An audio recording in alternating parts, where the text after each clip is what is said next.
Good morning, everybody, and welcome back to the Celtic Way YouTube channel, X page, and Facebook page. My name is Ryan McGinley. Today, I'm delighted, as always, to be joined by Tony Haggerty on the match lineup reaction, St Mirren versus Celtic at the SMISA Stadium. As you can probably tell, we are at the SMISA Stadium. Sorry if there's any background music, that's maybe getting picked up. Maybe that might be better than what we've got to say. I'm not sure. Yeah. Idah starts as Kuhn is benched, but no O'Reilly. So I'll just read out the team in full. You get Kasper Schmeichel in goals, a back four of Greg Taylor, Liam Scales, Cannon Carter-Vickers and Alistair Johnson left to right. Get a midfield three of Rio Hatate, Callum McGregor and Paulo Bernardo, who makes his first start since coming back to Celtic permanently. And then a front three, quite a surprising front three of Daizen Maeda, Adam Idah and James Forrest. The subs today are Sinisalo, Palma, Kyogo, Kuhn, Yang, Holm, Ralston, Welsh and Turley. And just before we get started, I just want to talk about the thing that's running at the bottom of the screen. If you want to support our work just a little bit more by joining our YouTube members channel, it's only £2.99 a month and you'll receive early video access, priority comments and exclusive members chat function. So if you click that join button on the page, then you'll be able to join us for £2.99. You'll get priority access. Tony, just what's your thoughts about the team? We've obviously had it for about half an hour or so now. What's your main takeaways from the lineup reaction, basically? Well, obviously Bernardo's in place of O'Reilly, and a bit surprised to see Idah in place of Kyogo, but that's fair enough. But Kuhn, I've just learned someone put a comment in the chat there saying that Sky have said that Kuhn's out with a back injury, so that's possibly worrying, but maybe not taking taking every precaution ahead of next week. He might not actually feature today at all. Just depends on how the game's going, but not worth risking him, is it, if he's got a slight niggle? But yeah, lots of changes. I remember the former manager making lots of changes when he came to this venue, and Celtic played in the Grey Stip and infamously lost 2-0. I just hope it's not something similar today, but I think that's a team that's capable of beating St Mirren. Ryan, I have to say, we'll now see a bit more of Bernardo, which people were trying to see. They've seen his cameo the other week and people were impressed, so he's now got a chance to stake a claim to start next week as well. Idah also in the same bracket, so we'll see what happens, Ryan. But yeah, I'm still confident in that team to carry out the job today, I have to say. Yeah, we were talking about the team on Friday and we were wondering if Kyogo or Matt O'Reilly were going to play. It turns out neither of them are in the starting lineup. One of them isn't going anywhere, I don't think, in Kyogo. I don't think there's anything in those rumours to Manchester City at this moment in time. Obviously, things can change. We've got under a week left of the transfer window. But it's a very different story for Matt O'Reilly. I think over the weekend, everyone's been talking about the fact that he will be making his move to Brighton. Brighton, one of the form teams in the Premier League at the moment. They got a great win against Manchester United yesterday, last minute goal. So he's joining a team that are bang on form and will be good for his development too. You would expect that to be announced in the next couple of days, wouldn't you? It's sad to see him not in the team, but it's a good move for him, and Celtic be getting a lot of money for him at the same time. Yeah, life without O'Reilly starts today. Bottom line, Ryan, and also your planning also starts in the next 5 days, isn't it? When you shoot, yeah. Celtic have got a lot of work to do before the window shuts on Friday night, 11 o'clock, and we need to see if this board will back the manager and Celtic will be stronger coming out of the window, because at this moment in time, if Matt O'Reilly leaves, they're significantly weaker. And that's no slight on the man that's coming in, Bernardo, or any of the players that have come in, but Celtic need reinforcements.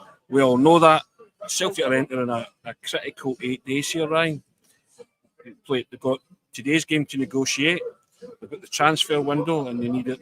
I think everybody's hoping they get 4 players in, but I think that's the hope. We shall have to see.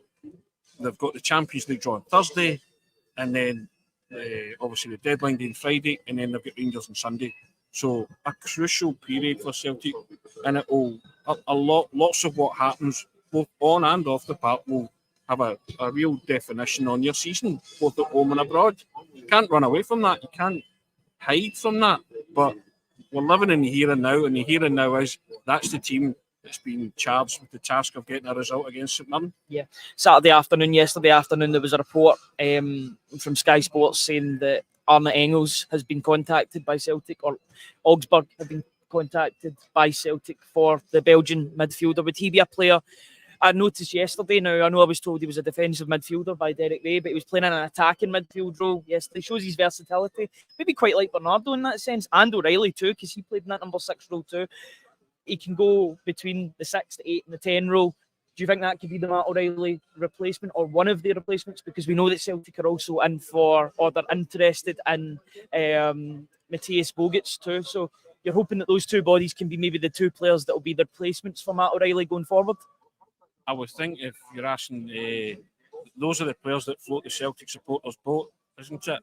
Whether or not the board and Rodgers will follow through on this interest with laying down the hard cash and finance to bring them in is another thing. It's what Celtic desperately crave.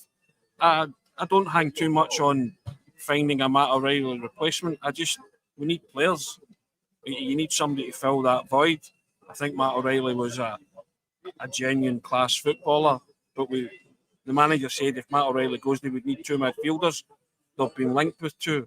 Let's see what we get. As I say, I'm not too hung up on a Matt O'Reilly replacement, but I want somebody to come in because Celtic need players to do whatever job they're going to do, whether that's Arne Enkels or Matthias Bogic.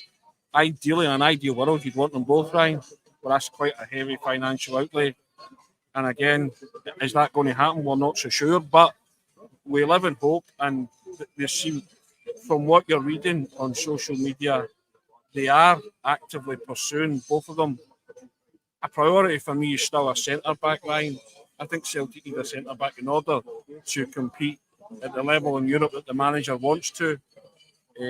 Also, people will throw in a left-back there, but I think Celtic need a centre-back more than anything else if they're going to compete at the levels in Europe. They could possibly get by with the left-back, with Greg Taylor, but they need a centre-back big time as well.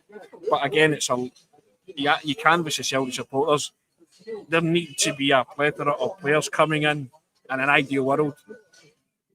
Yeah, no Iwata on the bench today. I think that's quite interesting. I think that maybe also points to the fact that midfielders are on their way, and maybe even Tomoki Iwata, unless there is an injury that's been undisclosed, then it looks like he might be on his way out. I think he's a player that's 26, 27 years old, and he needs game time. This is the time for him to be playing games as a professional. If he's not going to get that, and he's not going to get that guaranteed game time, which, to be honest, is understandable with Cal McGregor there. Hatate's going to play most games. Bernardo's been brought in for good money, plus the players that could be brought in the form of Bogic and Engels as well. What I'm saying is I think Celtic need the 2 of them.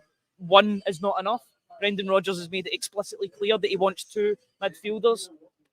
4 is the minimum, Tony. I think we've just got to underline that. 4 is the minimum from now until next Friday. Left back, centre back, and the 2 midfielders that Brendan Rodgers has talked about.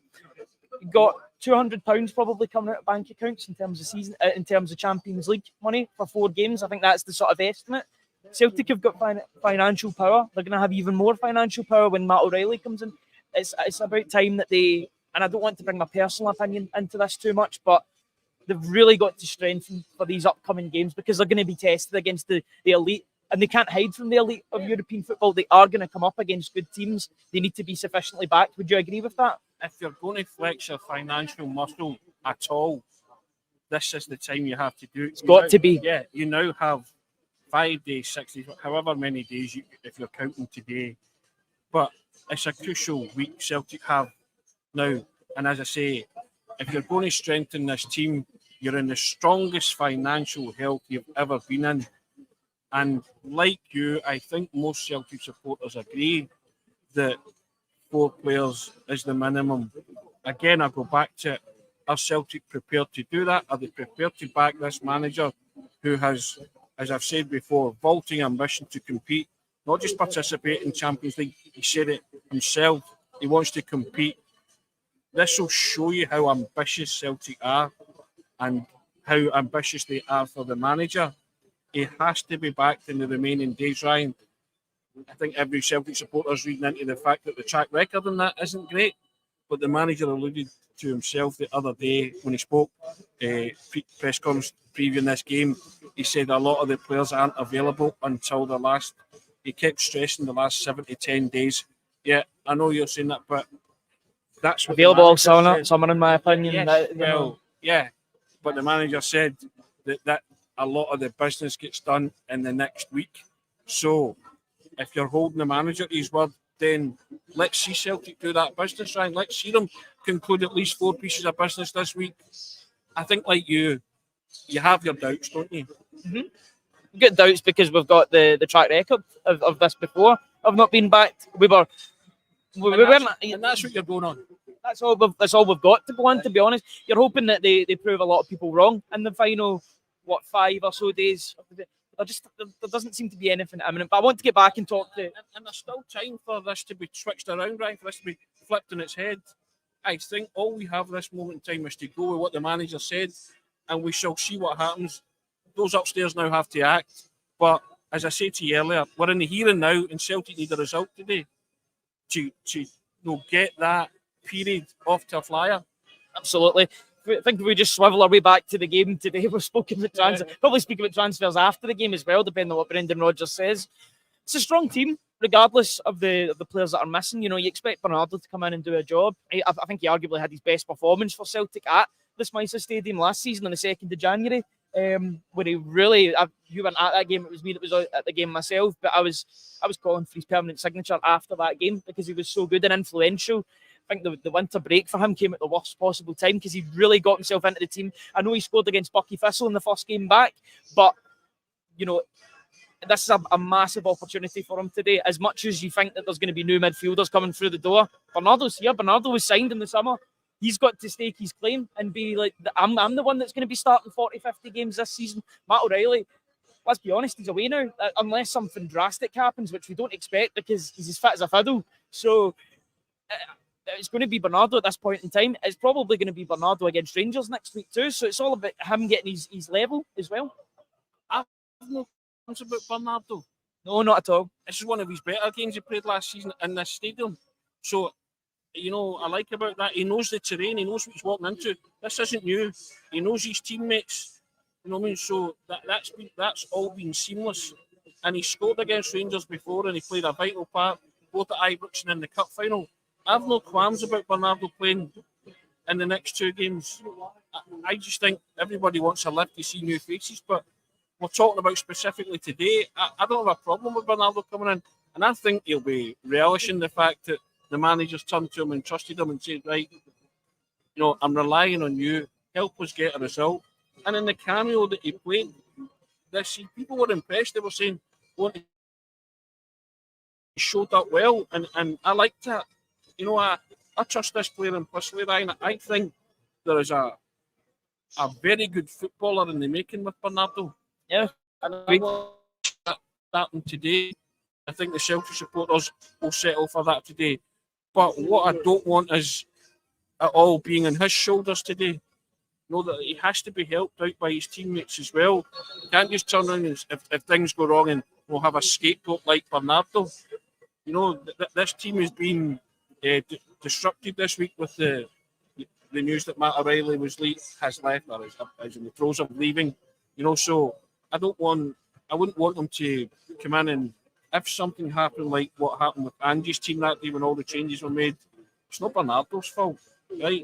It's that team's good enough to beat St Mirren, right? That's the bottom line, right? I think there's changes, but not too many changes. It's not wholesale. You get the same back 4. You've got 2 out of the 3 midfield. You get Idah and Forrest who have been playing games. Yes, Idah was playing up front, but he's playing at left wing. That's his preferred position, or the position that he's played in 9 out of 10 times for Celtic in his Celtic career. I think the next person to talk about is Idah. It's his first start since coming back to Celtic permanently on a permanent deal. It's a real show of confidence. Kyogo's on the bench, so he's made it. He's fit enough for the bench. Could come off the bench and make an impact if it isn't working for Idah up front, but you're hoping that it does work for Idah today.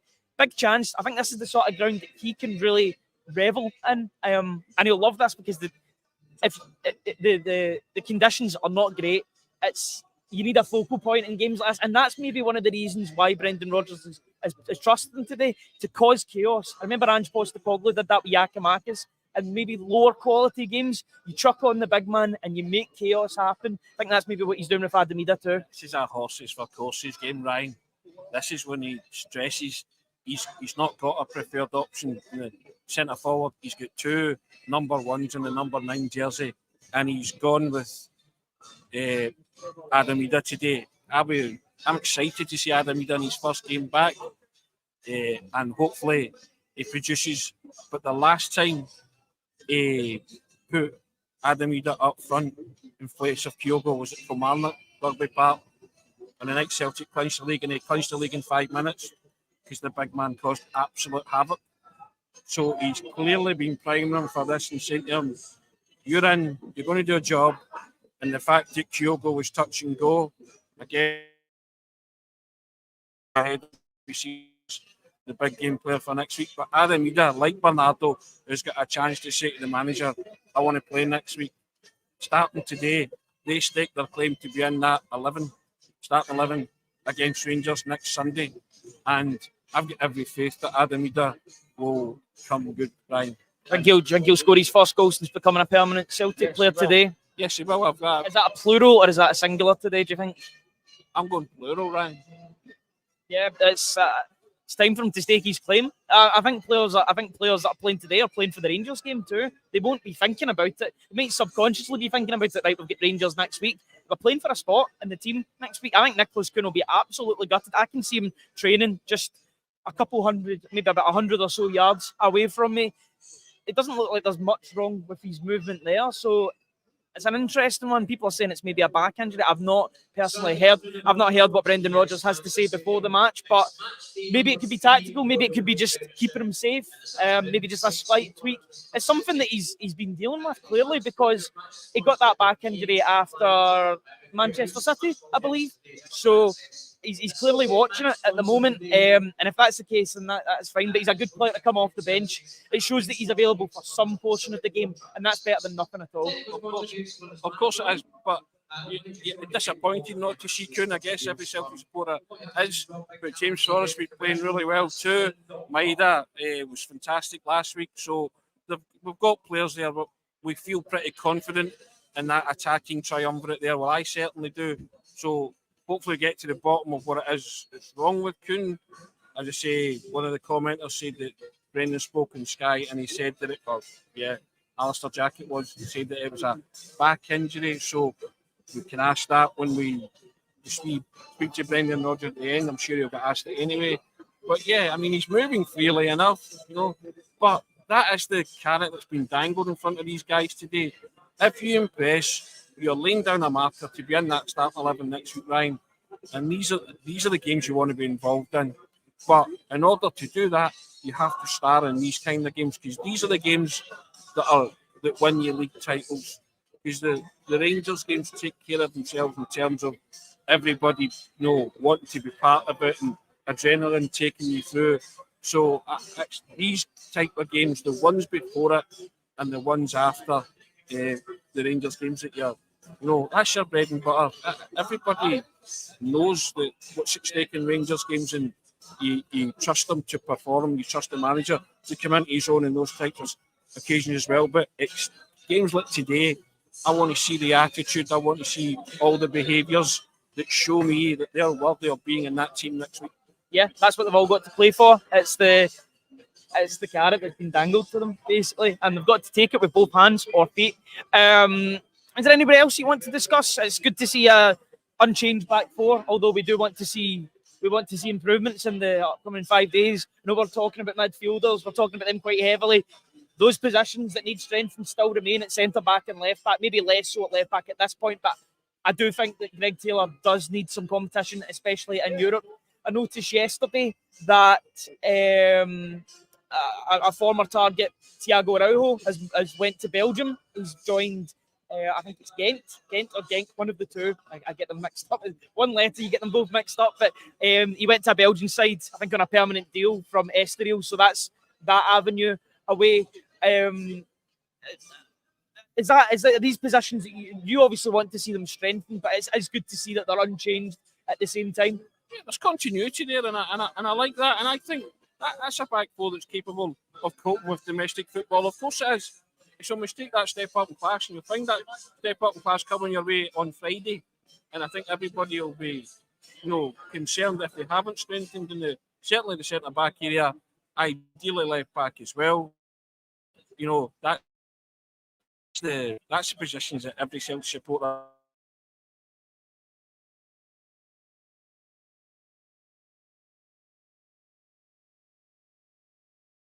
this week, and I want to see how he reacts to that, because all the players have said that he takes losing goals in training personally. Couldn't do anything about last week's goal. I thought it was a thumping header, it was an accurate header, and sometimes you just have to hold your hands up and say, great header. But I'd love to see him come out and have another clean sheet today, Ryan, and do his job. But I'm expecting him to be busier, because so far he hasn't really been as busy as you want him to be. But I would like him to be busy ahead of next week, because he'll now certainly be busy next week. But I trust him 100%. I think he's a cracking goalkeeper, and just want to see his reaction to last week. Clearly a good egg in the dressing room as well. Cameron Carter-Vickers was talking about his personality and aura around the team too, which is brilliant to see, because I know CCV enjoyed playing under Joe Hart. The two of them were there for basically the whole time. Cameron Carter-Vickers obviously came in deadline day in 2021. Joe Hart was there about a month more, but they were both there. They were ever present, both of them. If they were both fit, they both played. It was only the Carter-Vickers that get injured in that period, so they were used to it. But it's good to see that there's a bit of gelling between the two. Sorry if there is any cutting out. It's the conditions are dreadful today. I mean, perfect conditions for a game of football. Maybe not so perfect for covering it, but at least we're covered by a big roof over us.